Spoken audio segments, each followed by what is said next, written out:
I'm Jarrett Pirtle. I've been going to New Beginnings for about the last 3 years. I've got 3 kids. I coach my middle kid, Colby. Basketball, baseball, even some softball with my daughters. But it just makes me a better person to be around my kids and be a positive Christian role model. And it's awesome to see those little kids. They're so impressionable to see them grow with what you teach them. I think I first understood missional living whenever I was coaching, and so I was able to give God glory by being a positive Christian male role model to some young men's life on the football field. During our first team meeting, I had planned out to tell everybody that this team is going to pray. I'm going to share my faith with the team, and so I'm standing up there in front of to me it was only 10 couples. It felt like I was in front of the whole congregation, but I told them that, hey, this team is going to pray, and I saw all these people look at me like, this guy's crazy. First team meeting, Jarrett said, all right, he said, all I care about these boys, he said, winning's fun.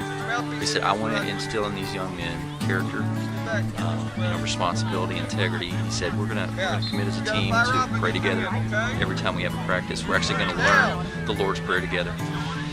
And my wife and I both just kind of looked at each other with a sigh of relief, because we were like, this is exactly what we could ask for.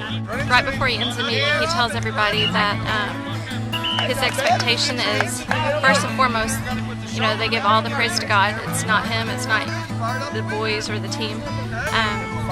And that he expected all of them to learn the Lord's Prayer before the season was over, and that they would each have to recite it. So it was pretty exciting for a parent.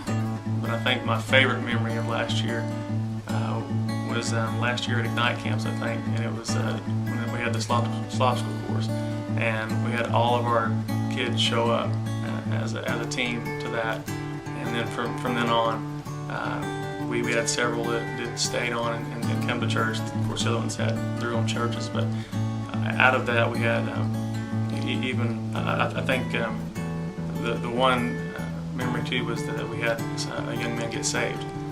Logan and I were driving home from, I think it was a game, and Rick worked on Saturday, so it was just Logan and I coming home, and he had, months leading up to it, he'd been asking a lot of questions about what he had to do to know he had Jesus in his heart. So we'd been talking about it for months. So that day, driving home, he said, I think I'm ready. And I said, you're ready for what? He said, I think I'm ready to ask Jesus in my heart. I said, okay. I said, that's awesome.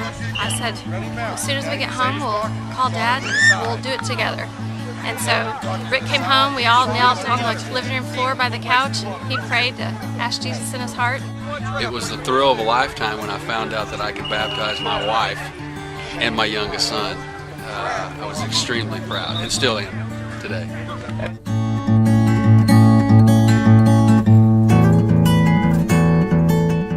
The final game during the championship, after we won, I wasn't through the whole year, through all the real close games and all up to the final, came down to the last minute of the game. That was the most nervous I was, and the big lump in my throat was getting all the team together. And there's hundreds of people out there because of all the parents and everybody was on the field. And we got the visiting team, all of our Bixby Red kids, and everybody surrounded us, and we led the prayer, and